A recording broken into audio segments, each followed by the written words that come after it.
नमस्कार दोस्तों, आप सभी का मेरे YouTube चैनल पर स्वागत है। आज हम बहुत एक विशेष कार्यक्रम को लेकर आप सबके समक्ष उपस्थित हुए हैं।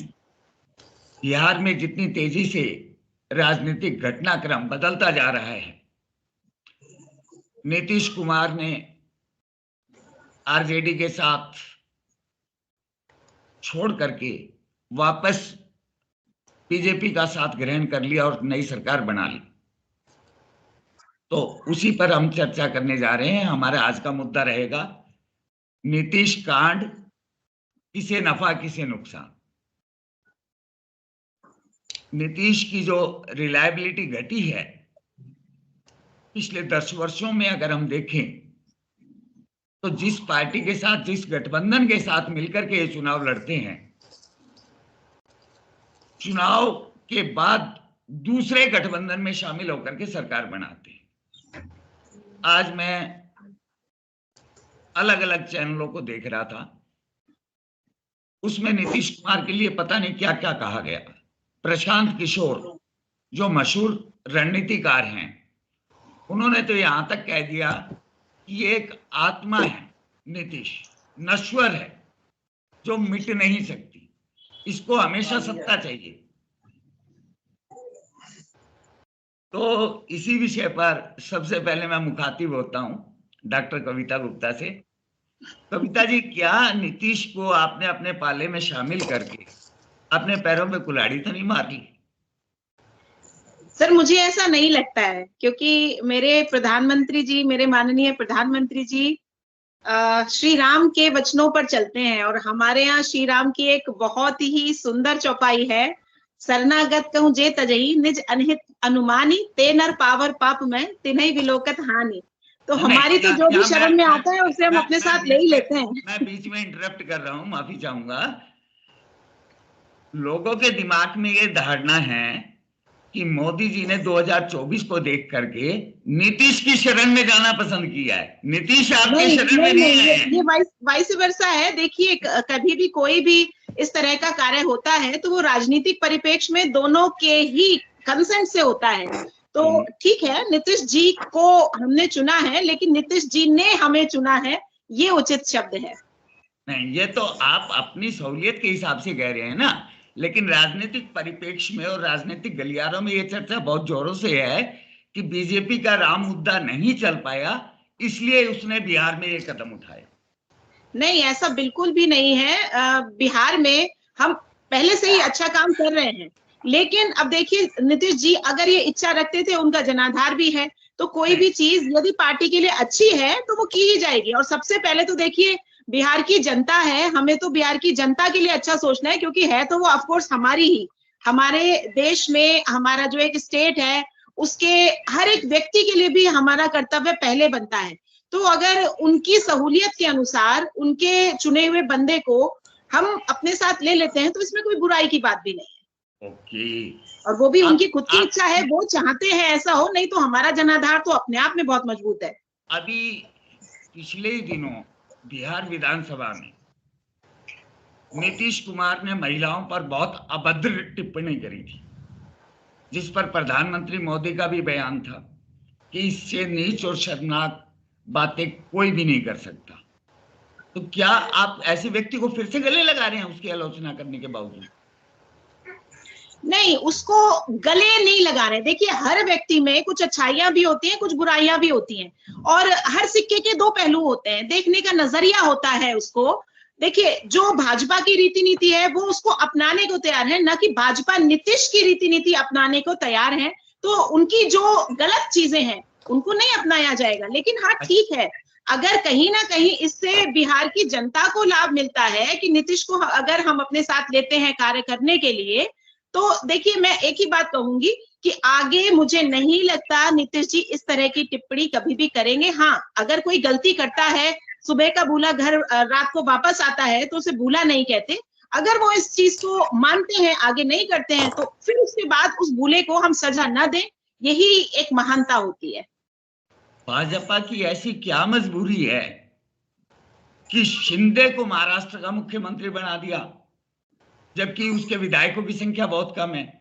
मात्र 45 विधायकों के साथ नीतीश कुमार को फिर से मुख्यमंत्री बना दिया, जबकि भाजपा के पास 78 विधायक हैं। ऐसी क्या मजबूरी है? क्या भाजपा को डर लग रहा है? मजबूरी नहीं है, दरिया दिली। हमारी शरण में जो आता है, कोटि विप्र बद ला गई जाहू, आए शरण तजहू नहीं ताहू। दरिया दिली कि भाई जो मेरी शरण में आ रहा है मैं उसे त्यागूंगा नहीं। मेरी शरण में आने वाले हर व्यक्ति को शरण मिलेगी। और भाई ये सबके सब चाहते हैं। भाजपा एक आज के समय में सबसे ज्यादा प्रभुत्व रखने वाला पार्टी है और सबसे ज्यादा साफ छवि की पार्टी है।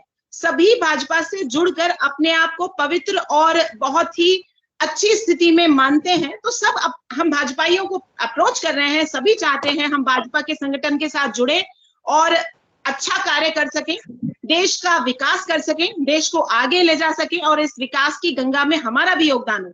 इसलिए वो चाहते हैं, इसलिए हम उनको मौका दे रहे हैं। ठीक है, आपका भी स्वागत है। हम तो कहते हैं आने वाले टाइम में अगर कांग्रेस भी इस तरह से कहे कि हम आपके साथ जुड़ना चाहते हैं तो मुझे नहीं लगता हमें गुरेज होगा। नहीं, कांग्रेस और बीजेपी दो अलग अलग ध्रुव हैं, वो कभी भी आपस में नहीं मिल सकते, इसमें किसी को कोई संदेह नहीं है। और जो आप भाजपा की दरिया दिल्ली कह रहे हैं, उसके पीछे सबसे बड़ा कारण ईडी, सीबीआई, आईटी, ये 3 मेन फैक्टर है। और ये मैं नहीं कह रहा हूं, आपकी खुद की केंद्रीय मंत्री मीनाक्षी लेखी ने संसद में बयान दिया था, चुप हो जाओ वरना ईडी आ जाएगी। तो ईडी को पीछे लगा करके आप जिस तरह से विपक्षी नेताओं को कटघरे में खड़ा करना चाह रहे हैं, उसका जवाब खैर जनता देगी, चुनाव के समय पता चलेगा। अब प्रदीप जी, मैं आपके पास आता हूं, क्योंकि आप पश्चिम बंगाल से बिलोंग करते हैं, बहुत वरिष्ठ ब्यूरोक्रेट रह चुके हैं, retired joint secretary ministry of home affairs, ministry of defence, government of India. इसके अलावा वर्षों तक दिवंगत पूर्व राष्ट्रपति प्रणब मुखर्जी के ओएसडी रहे और बंगाल की राजनीति को आप बहुत बारीकी से समझते, अपनी हथेली पर रखते। तो ममता बनर्जी ने अभी 3 दिन पहले ऐलान करा था कि वो अकेले चुनाव लड़ेंगे।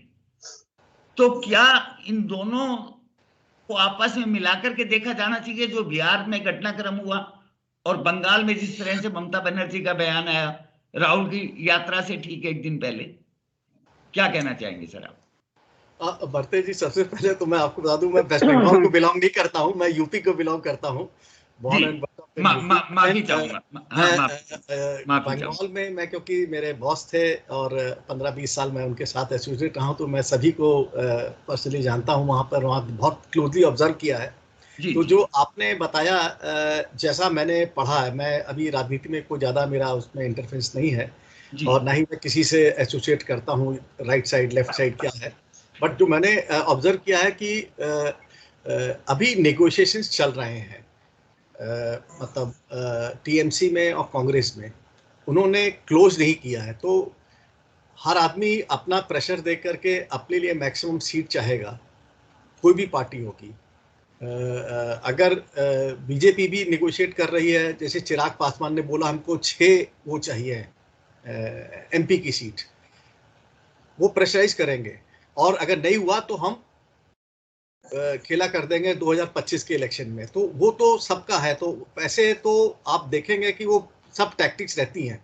अल्टीमेटली गिव एंड टेक में कहाँ पे ये लगता है, क्योंकि दोनों पार्टियों को एडजस्ट करना पड़ेगा। दोनों पार्टी, चाहे वो बीजेपी अपने एलाइज के साथ हो या कांग्रेस अपने एलाइज के साथ में हो, तो वो नेगोशिएशन चल रहे हैं। आप वो जमाने चले गए कि एक बिगर पार्टी पहले किसी को दबा के और जितना लेना हो लो, नहीं तो जाओ, ऐसे वाला एटीट्यूड अब वो नहीं चलेगा।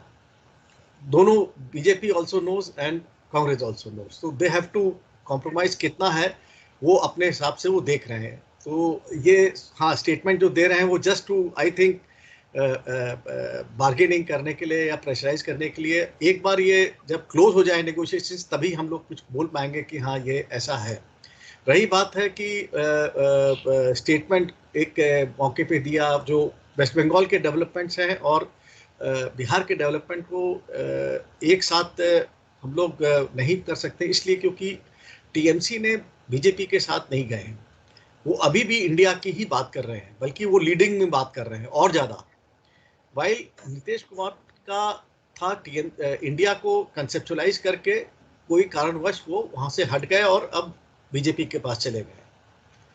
वो उनकी कुछ मजबूरी होगी या कुछ उन्होंने कैलकुलेशंस किए होंगे, तो वो वहाँ चले गए। And this will happen more and more. ऐसा नहीं है कि आपका अलायंस पे कोई हो गया। Alliances are just meeting of minds. आपके अभी तक कॉमन मिनिमम प्रोग्राम नहीं बना है, तो आप वो भी नहीं बोल सकते हैं कि आपकी कुछ इनफॉर्मल एक अंडरस्टैंडिंग हो गई या अग्रीमेंट हो गया है। तो अभी मीटिंग ऑफ माइंड्स था, उनको लगा कि ये ठीक नहीं है, हम चले जाते हैं, वो चले गए। तो वो नीतीश कुमार जी का जो डेवलपमेंट है और वेस्ट बंगाल में जो उनके स्टेटमेंट है, वो एक साथ नहीं है। इंसिडेंटली जस्ट कोइंसिडेंस है कि वो एक के बाद एक हो गए। तो अभी आप देखेंगे कि आज जो मैंने सुना है शाम के, शायद बिहार में वो इनकी यात्रा पहुंची है और वहाँ पे अच्छा वेलकम हो गया है। हाँ, किशनगंज में, बिहार किशनगंज बहुत अच्छा वेलकम हुआ। तो वो हाँ, बहुत बढ़िया शानदार तो स्वागत हुआ है। अब ये चीजें नीतीश जी को भी पता है। और आप एक चीज और देखेंगे कि नीतीश जी कोई एक्रिमोनियस स्टेटमेंट नहीं दे रहे हैं और ना ही तेजस्वी यादव कोई एक्रिमोनियस स्टेटमेंट दे रहे हैं। तो बीजेपी शुड आल्सो अंडरस्टैंड कि रीडिंग बिटवीन द लाइंस। नहीं, जब वो आपके साथ आ सकते हैं एक को छोड़ के, तो कल वो भी, लेकिन वो कोई मजबूरी होगी, ये चलता रहेगा गेम। और हाँ, एक डेवलपमेंट और बता देता हूं। नीतीश ने वापस मुख्यमंत्री बनने के बाद कैबिनेट मीटिंग की अध्यक्षता करते हुए सबसे पहला जो प्रस्ताव पारित किया गया, 5 फरवरी से बिहार विधानसभा का बजट सत्र आना था, उसको पोस्टपोन करके 12 तारीख कर दिया, क्योंकि वो अभी खुद फ्लोर टेस्ट करने के लिए तैयार नहीं है। चर्चा ये है 25 जेडीयू के विधायक गायब नजर आ रहे हैं, उनसे संपर्क नहीं हो पा रहा। ये तो चलता रहता है। आज तो एक चीफ मिनिस्टर को ही भगोड़ा दे दिया किसी लोग ने, ऐसा थोड़ा होता है। लेकिन ये है कि ये 25 जेडीयू के ऐसा खबर किसी ने रूमर उड़ाई, but then more than that is they have to decide on the speaker. जी, एब्सोल्युटली यू आर राइट। तो नई सरकार आई है and they have every right to decide. भी अविश्वास प्रस्ताव ला दिया गया है। कि वो इसीलिए पहले स्पीकर डिसाइड करेंगे, फिर इसके बाद सेशन होगा। ये सही भी है, क्योंकि जो सरकार है उसका हिसाब से स्पीकर होना है। स्पीकर का मतलब ऑब्वियस है, वो एक तरह से फ्लोर टेस्ट ही है। हाँ, स्पीकर का चुनाव भी फ्लोर टेस्ट ही माना जाएगा। चलिए सुनील ठाकुर जी, मैं आपके पास आता हूं। बोलिए। महाराष्ट्र की गतिविधियों के बारे में आप क्या कहेंगे? जब से शिवसेना और शरद पवार की पार्टी में दोफाड़ करा है मोदी जी ने, आप महाराष्ट्र की राजनीति को वर्तमान परिप्रेक्ष्य में कहां पर समझते हैं? किसका पलड़ा भारी दिखाई देता है? पलड़ा भी शिंदे और बीजेपी का भारी है। अच्छा, शिंदे गठ। लेकिन सुनने में तो ये आता है, चाहे उसके बाद कोई कॉरपोरेशन का हल्का फुल्का चुनाव हो, आपके मंडियों के चुनाव हो, सब में उद्धव ठाकरे गुट ने बाजी मारी है। चाहे आपके अंधेरी ईस्ट का चुनाव हो, अंधेरी ईस्ट में सरेंडर कर दिया बीजेपी ने और शिंदे गुट ने, आपको मालूम होगा अच्छी तरह से। और चर्चा यह है कि उद्धव ठाकरे को सहानुभूति के रूप में जबरदस्त समर्थन मिल रहा है। किधर? पूरे महाराष्ट्र में। रायगढ़ में तो नहीं है। अच्छा, रायगढ़ में तो बीजेपी शिंदेगढ़ आघाड़ी पर है और राष्ट्रवादी। सुरेंद्र दुबे जी, आप क्या कहना चाहेंगे? नहीं, महाराष्ट्र की स्थिति जी, आवाज आ रही है हमारी? हाँ, आ रही है। महाराष्ट्र की स्थिति बहुत अच्छी है और उद्धव ठाकरे ग्रुप काफी कमजोर हुआ है। कारण ये है कि रात 9-10 बजे तक साथ में थे, आधी रात को उनको पता नहीं है कि उनके 40 एमएलए, सारे 8-10 मिनिस्टर्स और पार्टी को छोड़ के दूर भाग रहे हैं, उनको पता ही नहीं चला। और वो मुख्यमंत्री है। मुंबई से बाहर निकल जा रहे हैं, और जो समझाने जा रहा है वो भी शिंदे ग्रुप पे चला जा रहा है। आपने नहीं, देखा वो होगा आपकी सबसे बात से आखिरी व्यक्ति। वो आपकी बात से मैं सहमत हूँ, लेकिन जिस अजीत पवार के लिए स्वयं प्रधानमंत्री मोदी ने ये कहा था 70,000 करोड़ रुपए का घोटाला करा, और उसी को उसके अगले दिन ही आज भी शामिल उस करके घोटाले डिप्टी की सीएम बना कार्रवाई दिया। आज भी उस घोटाले की कार्रवाई चालू है, बंद नहीं हुई है कोई फाइल। नहीं, अब कोई ईडी वो शुरू सीबीआई तो उसके पीछे नहीं पड़ी ना। ईडी सीबीआई नहीं तो कर, शरद पवार के भाई के पोते रोहित पवार के पीछे पड़ी हुई है। नहीं वो भी कार्रवाई शुरू है, इंक्वायरी चालू है, कोई बंद नहीं हुई है फाइल। जो भी जिसके ऊपर आरोप है वो तो रहेगा, उसकी इंक्वायरी होगी। कब कोई शरद इंक्वायरी पवार होगी? हो, जब अजीत पवार ने देवेंद्र फडणवीस के साथ मिलकर के 24-48 घंटे की सरकार बनाई थी, तो अपने खिलाफ सारे फैसले खुद ही बंद वो कर दिए थे, उल्टे कर दिए नहीं थे, वो तो जितने उसके वो जब खिलाफ केसेस से बंद कर दिए थे। सवेरे सवेरे जो शपथ विधि हुई थी, जी तो उसमें शरद पवार का ही हाथ था, उनकी सहमति नहीं, से हुई अब थी। बात उस चीज की नहीं है ना कि शरद पवार का हाथ था या नहीं था। बात इस चीज की है कि अजीत पवार ने खुद अपने खिलाफ मुकदमे थे, वो ही सब वापस कर दिए। क्या जो ये भी नैतिकता है हुआ राजनीति में? अजीत पवार ने जो भी फैसले किए राजनीति में, वो शरद पवार के इशारे पर ही किए। ये अच्छा, सच कल है। को आप ये बताइए, अब तीनों आप मिलकर चुनाव लड़ेंगे, बीजेपी अपनी ताल ठोक रही है, शिंदे गुट अपनी ताल ठोक रहा है, और आपका ये अजीत पवार गुट अपनी ताल ठोक रहा है, सीटों का बंटवारा कैसे होगा? नहीं ये मीडिया निश्चित में है। इसकी चर्चा नहीं होती। मा- मीडिया में ये तो महाराष्ट्र चर्चा होती है इंडिया गठबंधन में कैसे सीटों का बंटवारा होगा, लेकिन महाराष्ट्र आज के में एनडीए में सीटों का बंटवारा महाराष्ट्र में बहुत टेढ़ी खीर है। नहीं, बिल्कुल नहीं, है बहुत आसानी से हो जाएगा। बताइए, आप फार्मूला सबसे बता दीजिए। स्ट्रॉन्ग नहीं, बीजेपी महाराष्ट्र में सबसे स्ट्रॉन्ग पार्टी है। अच्छा, हमारे 105 एमएलए हमारे आज भी हैं। हाँ, इसके पहले फिर जब अकेले चुनाव 45 लड़े थे MLA वालों को 2014 में, मुख्यमंत्री क्यों बना दिया? नहीं वो ठीक है, वो हमारा कमिटमेंट था। जब हमको संभालना होगा तो हमारा कमिटमेंट था कि भाई आप आइए, आप आपको मुख्यमंत्री बनाएंगे। जी, और सबसे बड़ा योगदान देवेंद्र जी का उसमें है। देवेंद्र फडणवीस ने जो देवेंद्र जी तो अपना वही है ना योगदान, जो ये कहते थे अजीत पवार चक्की पीसिंग। नहीं वो ठीक आप है, भूले आज भी क्या? इंक्वायरी शुरू है। इंक्वायरी आज भी चालू ही है, आज भी चालू है, ऐसा नहीं है कि बंद हुआ है। लेकिन जिस तरह अच्छा, से इंक्वायरी चालू है, गोयल लेकिन जी, चक्की पीसिंग नहीं होनी अब। गोयल जी, अजीत पवार को हमारे साथ उनका सपोर्ट लेना या हमारे साथ आना, ये हमारी कोई मजबूरी नहीं थी। देखिए, अगर हमारा कुनबा बढ़ रहा है, हमारी ताकत बढ़ रही है, तो वेलकम, आइए हमारे साथ। और एक बात बता दें आपको, हम और शिवसेना एक साथ चुनाव लड़े थे, और एक साथ चुनाव लड़ने के बाद जब रिजल्ट आया, तो शिवसेना प्रमुख जो है उद्धव ठाकरे हमको धोखा दे के, हमारे साथ विश्वासघात करके, जिसके खिलाफ हम चुनाव लड़े थे उसके साथ जाके मिल गए। ये लालच से उनकी। देखिए, आप दोनों का अपना अपना अलग अलग वर्जन है। वो कहते हैं कि आप लोगों ने उनको धोखा दिया, आप कहते हैं उन्होंने धोखा दिया। वो कहते हैं 2.5 साल का फार्मूला तय हुआ था। उस समय का पूरा चुनाव वो ये अपने आदरणीय प्राइम मिनिस्टर के चेहरे पे हुआ था।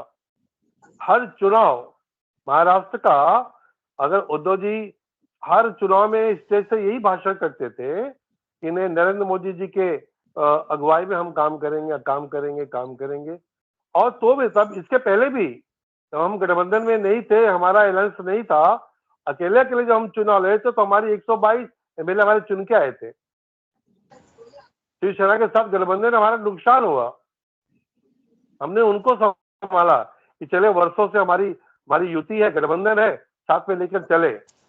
नहीं, 2019 में जो जनमानस के अंदर एक वो प्रचलित है कि बीजेपी ने जिस पार्टी का साथ लिया, उसी के कंधे पर रख करके अपने कदम बढ़ाए, चाहे शिवसेना हो। महाराष्ट्र में बीजेपी का कोई जनाधार नहीं था, पंजाब में बीजेपी का कोई जनाधार नहीं था, अकाली दल के कंधे पकड़ करके आगे गई, उसको धोखा दिया। इसी तरह शिवसेना के कंधे पकड़ करके वो चली आगे, शिवसेना को डिच कर दिया। शिवसेना बनी 1967 में, और भारतीय जनसंघ 1952 से चुनाव लड़ रही है।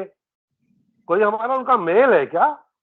कोई ये कहते कि नहीं हमारे किसी का कंधा हमसे मजबूत नहीं है, हम उनको अपने कंधे पे ढो रहे हैं।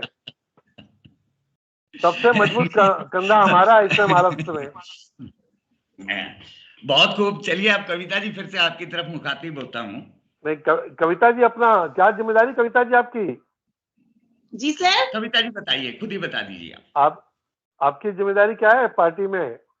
मैं अभी भाजपा महिला मोर्चा जिला अध्यक्ष। अच्छा, थैंक यू। मैंने बात कर रही तो परिचय तो हो जाए। हाँ सही बात है। और मैं आपका इतनी देर से सुन रही थी, बहुत सुंदर वक्तव्य दिया आपने। नहीं ठीक है। आज भी मुंबई कारपोरेशन का चुनाव होगा तो हम सत्ता में आएंगे, मेल हमारा रहेगा। बिल्कुल आएंगे, ये तो श्योर है। और मुझे लग रहा है जो आगे आने वाला विधानसभा का चुनाव होगा, अकेले बीजेपी बहुमत के आधार पर गवर्नमेंट बना सकती है, लेकिन जैसे केंद्र में हम सबको एनडीए को लेकर चल रहे हैं, वैसे महाराष्ट्र में भी जो हमारी सहयोगी पार्टियां उनको लेकर चलेंगे। ठीक बात पहले है, हमारी कितने भी एमएलए हैं, सबका साथ, सबका विकास, सबका विश्वास। चलिए मैं अब दूसरे आता हूँ। गोयल जी बोलिए।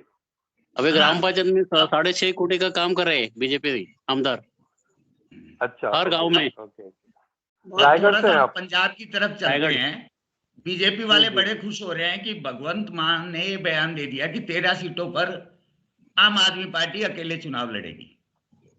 शायद कविता जी भी खुश होंगी इस चीज से कि भाई कांग्रेस के साथ गठबंधन नहीं हो रहा। लेकिन कविता जी, क्या आपको ऐसा नहीं लगता कि कांग्रेस के साथ गठबंधन ना होना ही विपक्षी दलों के लिए बढ़िया है? क्योंकि इस समय भाजपा पंजाब में चौथे नंबर पर है।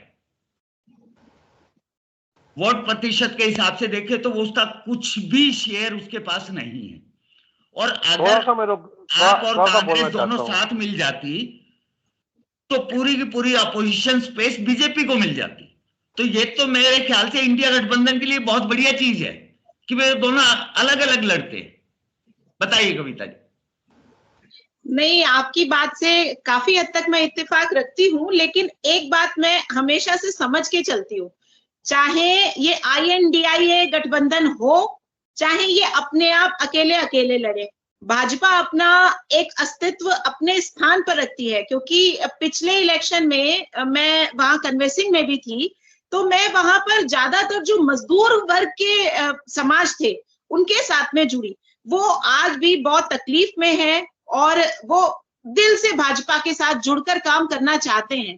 लेकिन वहां मुझे लगता है अभी थोड़ा सा ज्ञान की कमी है, नॉलेज नहीं है वहां के लोगों में, तो थोड़ा सा हमें वक्त लग सकता है। लेकिन वहां भाजपा अपने कदम जमा रही है और हम धीरे धीरे आगे बढ़ रहे हैं। तो मुझे लगता है आने वाले समय में पंजाब भी हमारा साथ देगा, पंजाब में भी भाजपा अपना बहुत सुंदर अस्तित्व बना सकेगी।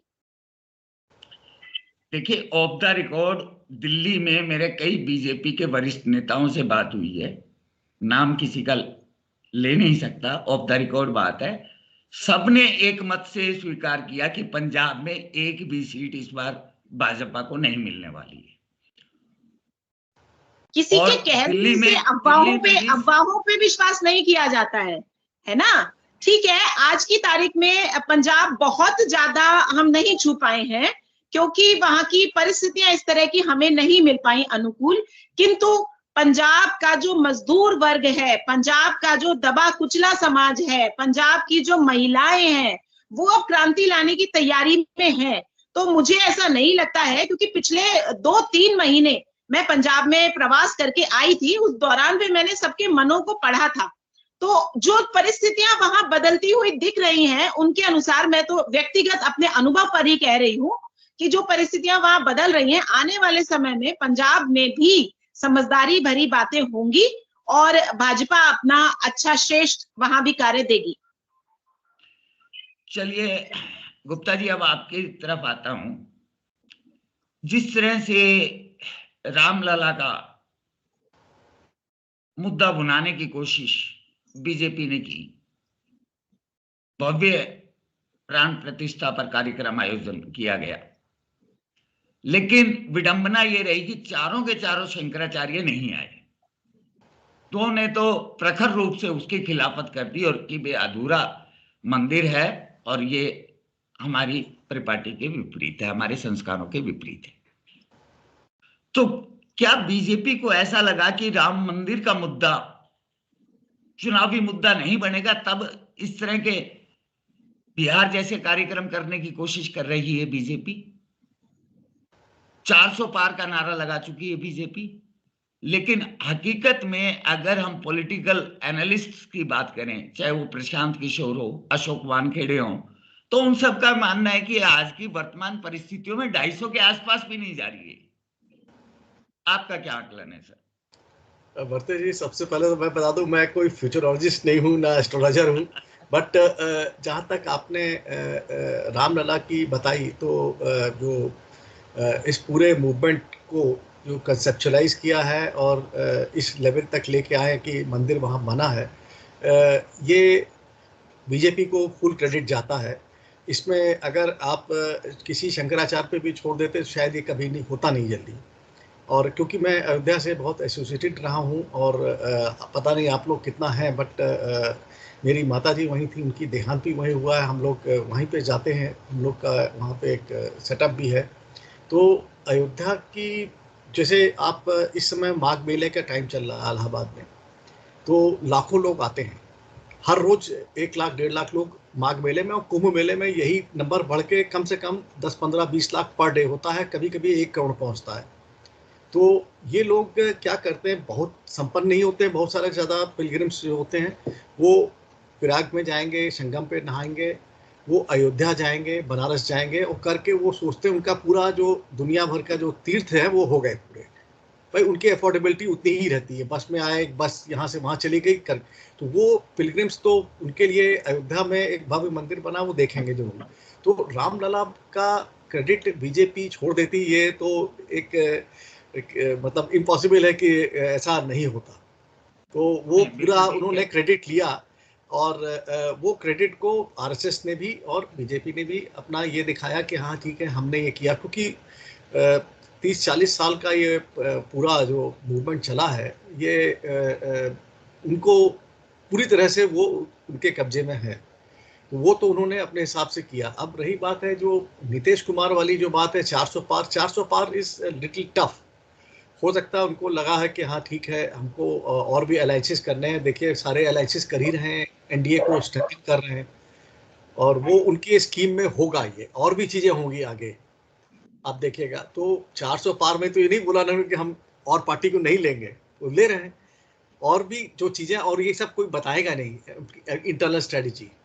तो आप जैसे जैसे होगा तो आप देखते जाएंगे। तो हमको ये नहीं मानना चाहिए कि जिस दिन उन्होंने 400 पार करा तो उसमें ये बोल दिया कि जो हमारी स्थिति है बस इसी से हम कर जाएंगे। उनके दिमाग में क्या है वो तो वही जानते हैं, और उस रोल आउट में ये अलायंसेस या इस तरह के एक्शंस हो रहे हैं इनके।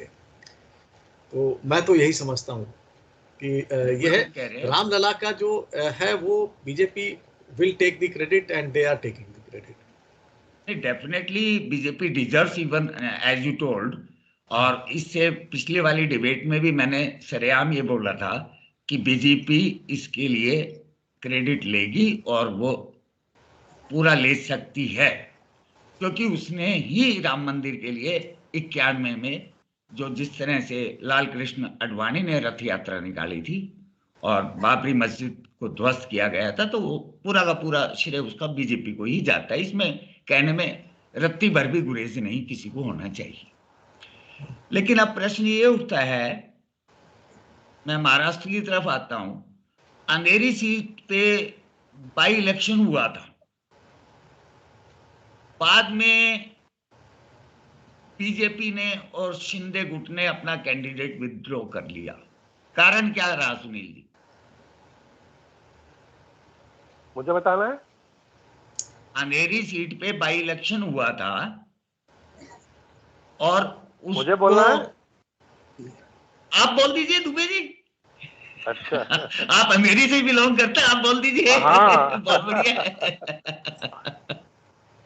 मैं अंधेरी सीट पर हमारे जो उम्मीदवार थे जी मोर्जी भाई पटेल जी। और वो हमने तैयार किया था, उनको बड़ी तैयारी थी। इसके पहले 19 के चुनाव में वो अपक्ष लड़ गए थे और लगभग 1.5 लाख वोटिंग हुई थी। उसमें से 47,000 47,000 वोट उनको अपक्ष मिला था, बिना पार्टी के, बिना सिंबल। तो ये बहुत अच्छा कार्यकर्ता था, इस तरह से हम उसको प्रोजेक्ट किए थे। लेकिन एक बाद में फॉर्म भरने के सेकेंड डे ही, 2 दिन के बाद ही पार्टी का निर्णय आया। उससे शरद पवार और ये राज ठाकरे जी का एक प्रेशर आया देवेंद्र जी पे, कि परंपरा रही है महाराष्ट्र की, तो जो सीट कोई बीच में किसी नहीं, वो तो एलिबी दुर्घटना तैयार होती कर है। ली थी ना आपने।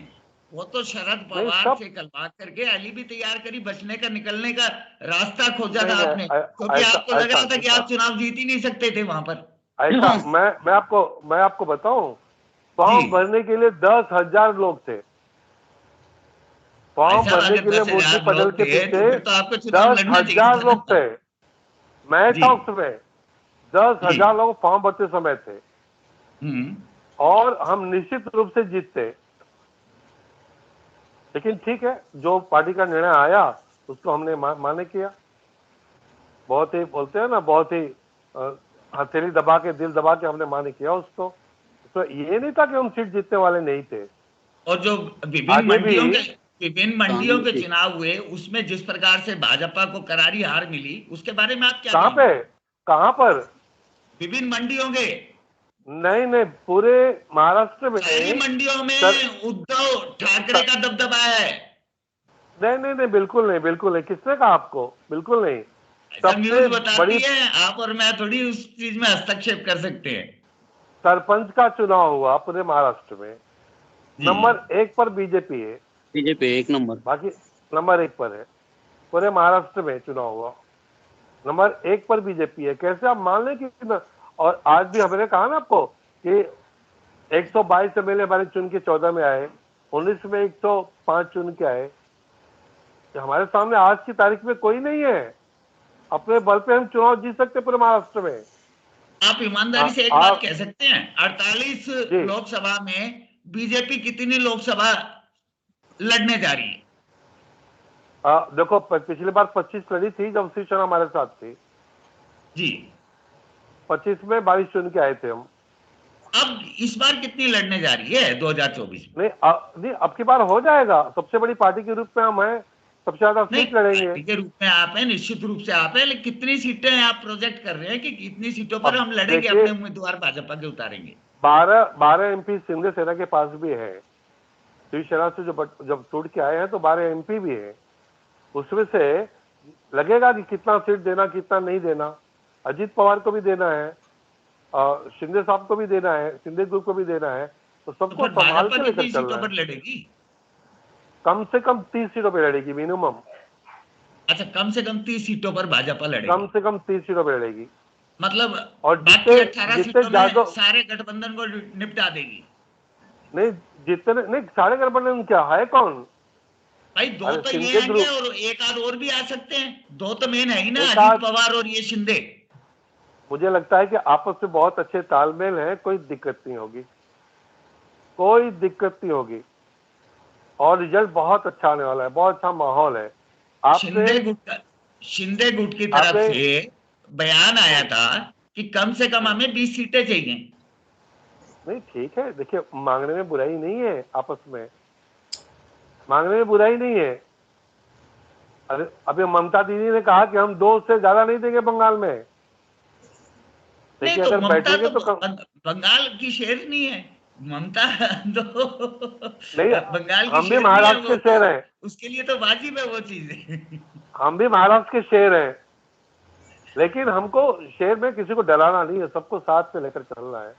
शिंदे ग्रुप हो, शिवसेना शिंदे हो, या अजीत पवार हो, सबको लेकर चलना है। और दूसरा, राम मंदिर की आपने बात की है। जी सौभाग्य से मैं दोनों कार सेवा में रहा हूं, 90 और 92 दोनों में। हेलो, जी, सुन रहे हैं, सुन रहे हैं। 90 की कार सेवा में भी रहा, तो जो उत्साह था, और 92 में हम बाबरी बाबरी कहिए, उसको कुछ भी कहीं डेमोलिश करके लौटे। दोनों कार सेवा में था। और मंदिर का मुद्दा कोई चुनावी मुद्दा नहीं है, ये हमारा आस्था का प्रश्न है।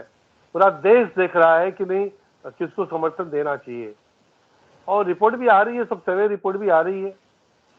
अब एक 400 तरफ पार आप किया कह रहे हैं अपने चुनावी मुद्दा नहीं है, आस्था का प्रश्न है, दूसरी तरफ ये कह रहे हैं पूरा देश देख रहा है किसको समर्थन देना चाहिए, किस आपस में आपका खुद की स्टेटमेंट विरोधाभासी है।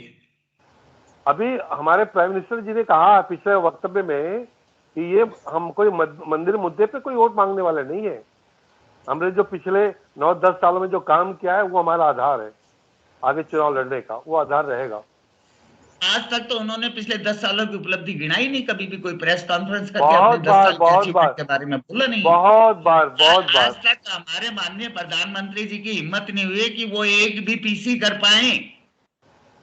स्वतंत्र भारत के इतिहास में पहले प्रधानमंत्री ऐसे हैं जिन्होंने अपने पूरे 10 वर्ष के कार्यकाल में एक भी पीसी नहीं करी है।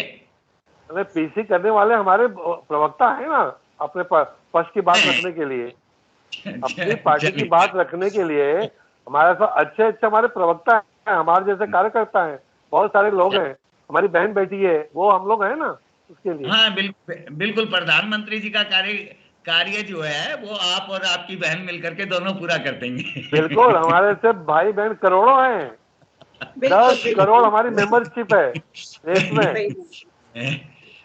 10 करोड़ मेंबरशिप है। गोयल जी, कविता जी, अब आपसे है प्रश्न। जो हमारा मूल मुद्दा था कि नीतीश कुमार के कांड के बाद किसे नफा किसे नुकसान, तो आपको ये लग रहा है बीजेपी को फायदा हो गया, लेकिन आम मानस के मन में बीजेपी और नीतीश दोनों की क्रेडिबिलिटी गिरी है। नीतीश की तो इतनी गिर चुकी है कि जो पिछले बार 2015 में और उसके बाद उसका वोट प्रतिशत और घट करके मात्र 15% रह गया था और 45 सीटें मिली थी उसको, क्योंकि आपने टैक्टिकली चिराग पासवान को उसके अगेंस्ट उतार दिया था। और आज वही चिराग पासवान और नीतीश एक साथ खड़े नजर आएंगे। जैसा अभी गुप्ता जी ने भी कहा कि चिराग पासवान 6 सीटों की डिमांड कर रहे हैं। सबसे बड़ा कंटेंशन कहां पर आएगा? हाजीपुर की सीट पर आएगा, जहां चिराग पासवान भी अपने दावेदारी ठोक रहे हैं, उसके चाचा पशुपति पारसनाथ भी अपनी दावेदारी ठोक रहे हैं। आप किस तरह से इनके अंदर सामंजस्य स्थापित करेंगे? मैं तो एक ही बात समझती हूँ, अभी चिराग जी की भी मैं वक्तव्य सुन रही थी, उन्होंने एक ही बात कही थी कि मेरे लिए मेरे माननीय प्रधानमंत्री जी का जो आदेश है वो सर्वोपरि है।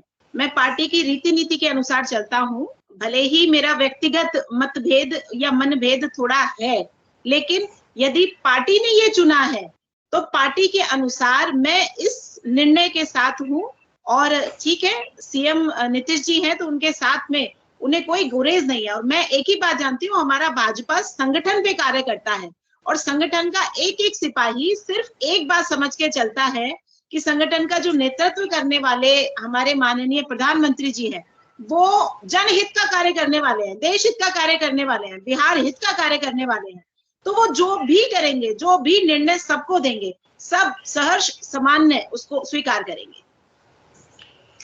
पूरे उत्तर भारत में, चाहे हम हरियाणा की बात करें, उत्तर प्रदेश की बात करें, हिमाचल की बात करें, सब में भाजपा ढलान पर है। उसका सबसे बड़ा कारण यह है कि 2019 के चुनाव में उसने इस पट्टी से जितनी सीटें जीती थी उसको रिपीट करना बहुत मुश्किल है। उदाहरण के तौर पर हरियाणा 10 की 10 सीटें, राजस्थान 25 की 25 सीटें, इसी तरह मध्य प्रदेश में सिर्फ 1 सीट कांग्रेस के पास गई, बाकी सारी की सारी बीजेपी। तो वो रिपीट तो हो ही नहीं सकती है, वहां कुछ ना कुछ घाटा ही मिलेगा। तो इन सारी परिस्थितियों के मद्देनजर रखते हुए हम कंक्लूजन पे आते हैं। और कंक्लूडिंग रिमार्क प्रदीप गुप्ता जी आपसे चाहूंगा कि आप 24 का चुनाव कैसे देखते हैं? फिर आप एस्ट्रोलॉजी की बात करते हैं वो बड़ा मुश्किल है, क्योंकि अभी ये अलायंसेस जो हैं, चाहे वो एनडीए के हों या इंडिया का हो या यूपीए जो भी है, वो अभी वर्क इन प्रोग्रेस है।